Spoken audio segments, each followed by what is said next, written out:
আসসালামু আলাইকুম। কবিটেক বাংলার পক্ষ থেকে সবাইকে স্বাগতম। শিক্ষার্থীবৃন্দ, আশা করি অভিভাবকবৃন্দ, শিক্ষার্থীবৃন্দ যে যেখান থেকে শুনছেন, নতুন একটি ভিডিওতে সবাইকে আমন্ত্রণ জানাচ্ছি। নতুন ভিডিও এই কারণে বলছি, নতুন যে কারিকুলামে সারা বাংলাদেশের একযোগে সারা বাংলাদেশের সকল বোর্ডের যে পরীক্ষা হচ্ছে, যে পরীক্ষাটা নাম দেওয়া হয়েছে সামষ্টিক মূল্যায়ন 2024। তো যেহেতু সকল বোর্ডের একই রকম পদ্ধতিতে পরীক্ষা হচ্ছে, সেই ক্ষেত্রে আমরা পরীক্ষার প্রশ্নপত্র কেমন হলো আজকে একটু আলোচনা করছি। সর্বপ্রথম যে ভিডিও, নতুন কারিকুলামের জন্য সবাইকে স্বাগতম জানাচ্ছি। যারা তোমরা নতুন কারিকুলামের যে কোনো ক্লাসে রয়েছে, তো শিক্ষার্থীবৃন্দ, কবিটেক বাংলা তোমাদের নেক্সট যে পরীক্ষাগুলো আছে সেগুলো পরীক্ষার আগে তোমাদের সাজেশন দেওয়ার চেষ্টা করবে। যার কারণে কবিটেক বাংলাকে সাবস্ক্রাইব করে সাথে থাকো। ইনশাল্লাহ মূল্যায়ন পরীক্ষায় তুমি সর্বোচ্চ নাম্বার পাবে। সর্বোচ্চ নাম্বারের যে পদ্ধতি আছে তুমি সেটাই পাবে। তোমরা তো জানো সর্বোচ্চ নাম্বার মানেই হচ্ছে কিন্তু ত্রিভুজ চিহ্ন, ত্রিভুজটা। তো এটা সবকিছু নিয়ে আলোচনা করছি। পুরোটা সময় ভিডিওতে থাকবে, পুরোটা সময় থাকবে, ইনশাল্লাহ ভালো কিছু পাবে। শিক্ষার্থী, নবম শ্রেণীর যেই পরীক্ষাটা হয়েছে সেটা হচ্ছে জীবন ও জীবিকা। হ্যাঁ, তো আমরা দেখতে পাচ্ছি এখানে একটি উদ্ভাবনীমূলক ব্যবসায়িক বিনিয়োগ পরিকল্পনা প্রণয়নের নির্দেশনা রয়েছে। নির্দেশনা অনুযায়ী প্রত্যেককে একটি পরিকল্পনা তৈরি করে জমা দিতে হবে। বিনিয়োগ ক্ষেত্র নির্বাচন ও পরিকল্পনা তৈরির জন্য দলগত আলোচনার সুযোগ থাকবে এবং এরপর প্রত্যেকে নিজ নিজ খাতায় উদ্ভাবনী বিনিয়োগ পরিকল্পনা তৈরি করতে হবে। এখন বিষয় হলো, সবাই তো লিখেছো, সবার খাতায় একই রকম লেখা হবে কিনা, না কি হবে সেটা নিয়ে আলোচনা করব। আর হচ্ছে কেমন লিখলে টিচার তোমাদের কিভাবে মূল্যায়ন করবো সেটা নিয়ে একটু আলোচনা করতে চাচ্ছি। যাই হোক, উদ্ভাবনীমূলক ব্যবসায়িক বিনিয়োগ পরিকল্পনা প্রণয়ন, এখানে আছে চতুর্থ শিল্প বিপ্লবের এই যুগে আমাদের জীবনযাত্রা প্রতিদিন যুক্ত হচ্ছে নতুন নতুন প্রযুক্তি, যা দ্রুত বদলে দিচ্ছে আমাদের চাহিদার ধরন। ভবিষ্যতের সম্ভাব্য প্রযুক্তির ব্যাপক প্রভাব শুরু করেছে সকল কর্মক্ষেত্র ও বাজারে। ফলে টিকে থাকার প্রয়োজনে জরুরি হয়ে পড়েছে সৃজনশীল ও উদ্ভাবনীমূলক ব্যবসায়িক ভাবনা। এই প্রেক্ষাপট বিবেচনায় রেখে নিজ পরিবারের জন্য একটি উদ্ভাবনীমূলক ব্যবসায়িক বিনিয়োগের ক্ষেত্র বেছে নাও। এরপর উক্ত ব্যবসায়িক বিনিয়োগের জন্য ধাপ গ থেকে ও নিয়ে দলে আলোচনা করে নিজ নিজ খাতায় প্রয়োজনীয় নোট রাখো। এর ভিত্তিতে এবার এককভাবে নিজ পরিবারের জন্য একটি উদ্ভাবনীমূলক ব্যবসায়িক পরিকল্পনা তৈরি করো। তবে উক্ত ব্যবসায়িক বিনিয়োগ পরিকল্পনায় নতুন প্রযুক্তিগত সুবিধার সমন্বয় ও ব্যবহার যেন থাকে তা নিশ্চিত করতে হবে। আচ্ছা, এ হচ্ছে আমাদের,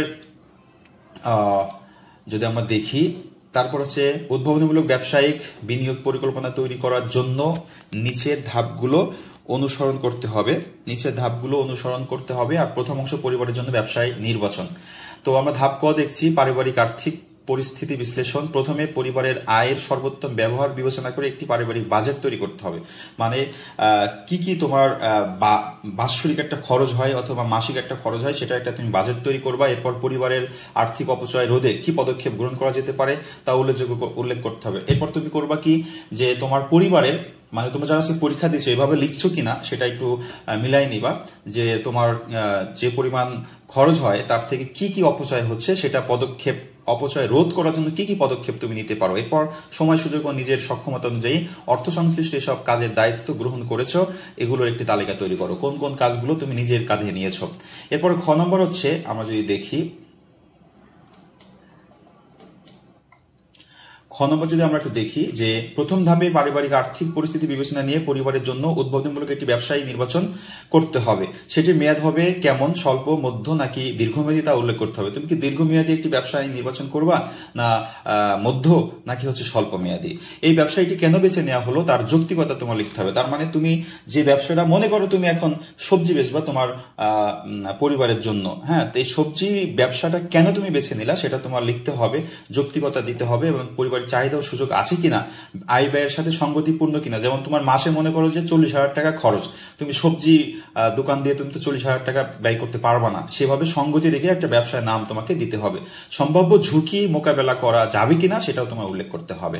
ওকে, এরপর যদি আমরা দেখি যে দ্বিতীয় যে অংশটা ছিল, যে ব্যবসায়িক পরিকল্পনা গ, ব্যবসায়ের প্রত্যাশা এবং প্রভাব নিরূপণ, যে ব্যবসায়টি থেকে তুমি কি প্রত্যাশা করো তা উল্লেখ করতে হবে। এই ব্যবসায়ের কাজে নতুন কি প্রযুক্তি ব্যবহার করা যেতে পারে এবং তার প্রভাব কি হতে পারে তা বর্ণনা করতে হবে। এই ব্যবসায় টেকসই উদ্ভাবনী কিনা, যদি তাই না হয় তাহলে কেন টেকসই এবং উদ্ভাবনী মনে করেছো সপক্ষে তুমি যুক্তি দেখাবা।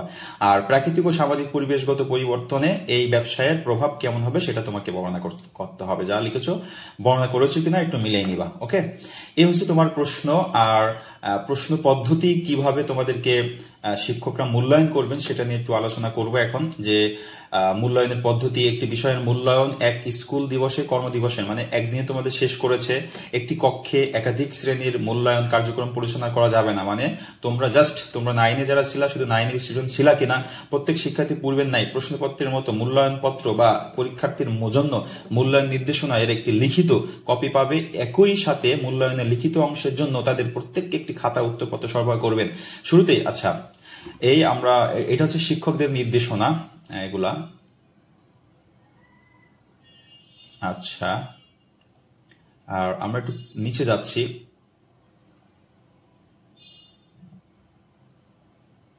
যে তোমাদের মূল্যায়ন কিভাবে হবে সেটা নিয়ে একটু আলোচনা করতে যাচ্ছি। আচ্ছা, সাধারণ উপকরণ তালিকা এগুলা। হ্যাঁ, আর আমরা যদি একটু নিচে যাই, আচ্ছা, এই যে জীবন জীবিকা বিষয়ের একটু খেয়াল করো, সমষ্টিক মূল্যায়ন কার্যক্রম কিভাবে পরিচালনা করতে হবে সেখানে যে বিষয় বিস্তারিত নির্দেশনা দেওয়া হলো। প্রয়োজনীয় উপকরণ খাতা, কলম, পেন্সিল, স্কেল, শার্পনার, ইরেজার ইত্যাদি। কাজের ধরন দলগত আলোচনা এবং একক কাজ দূরে থাকবে। কাজ পরিচালনা প্রক্রিয়া। আচ্ছা, শুরুতে শিক্ষার্থীদের এককভাবে প্রথম অংশ পরিবারের জন্য ব্যবসায় নির্বাচন করতে হবে।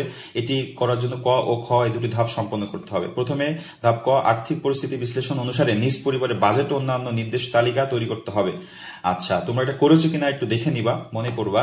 আর ধাপ গ, ব্যবসায়ের প্রত্যাশা প্রভাব নিরূপণ করতে হবে। ঘ, ব্যবসায়টির জন্য আর্থিক বিশ্লেষণ আর বিপণন আইডিয়া, গ্রাহক সেবা। এগুলো যদি তোমার থাকে তাহলে তুমি যেই করবা, তোমার যে পিআই আমরা যেটা বলি, যোগ্যতা অভিজ্ঞতা, এটা আমরা যদি বলি যে তুমি এখানে প্রথমে যেটা উদ্ভাবনীমূলক বিনিয়োগের ধারণার পরিকল্পনা প্রণয়ন করতে পেরেছো কিনা সেটার উপর নির্ভর করবে। আর পারিবারিক আর্থিক পরিকল্পনা প্রণয়ন করতে পারছো কিনা, পরিবারের অর্থনৈতিক পরিকল্পনায় ভূমিকা রাখতে পেরেছো কিনা, নতুন প্রযুক্তির গুরুত্ব বিশ্লেষণ করতে পেরেছো কিনা, ভবিষ্যৎ পেশায় নতুন প্রযুক্তি ব্যবহার করে অনুসন্ধান করতে পেরেছো কিনা। হ্যাঁ, এর উপর ভিত্তি করে তোমাকে হচ্ছে নাম্বার, আমরা যদি দেখি যে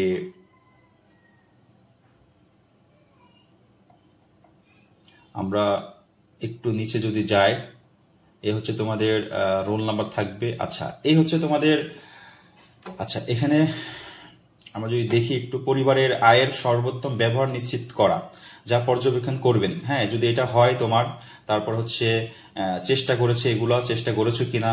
হ্যাঁ, তারপরে এগুলো পারিবারিক আয় ব্যয়ের আনুমানিক হিসাব বিবেচনা করে বাজেট প্রদান করেছে, এগুলো করতে পেরেছো কিনা। যদি এগুলো সব পারো তাহলে তোমাকে সেভাবে নাম্বার দেওয়া হবে। হ্যাঁ, তোমরা তো জানো নাম্বার দেওয়ার পদ্ধতি কি, সেটা হচ্ছে আমরা এটা জানি যে আমাদের হচ্ছে চেষ্টা করেছে, আংশিক পেরেছে আর কার্যকরভাবে পেরেছে। হ্যাঁ, তো এটা আমরা জানি, বৃত্ত, ত্রিভুজ এবং চতুর্ভুজ যেটা আছে, এটা তোমরা এইভাবে নাম্বারটা পেয়ে যাবা। ওকে, শিক্ষার্থীবৃত্ত তো পরবর্তী যে সাবজেক্টগুলো তোমাদের পরীক্ষা আছে, সামাজিক মূল্যায়ন যেটা আছে, সেই মূল্যায়নের যে প্রশ্ন সাজেশনটা তোমরা পরীক্ষার আগে পেয়ে যাবা। সেই সাজেশনগুলো পাওয়ার জন্য অবশ্যই কবিটি বাংলার সাথেই থাকতে হবে। হ্যাঁ, আর কবিটি বাংলাকে সাবস্ক্রাইব করে রাখার কারণ এটাই যে সামষ্টিক মূল্যায়ন হচ্ছে সর্বোত্তম, তোমরা যেন নাম্বারটা পেতে পারো। ওকে, আল্লাহ হাফেজ।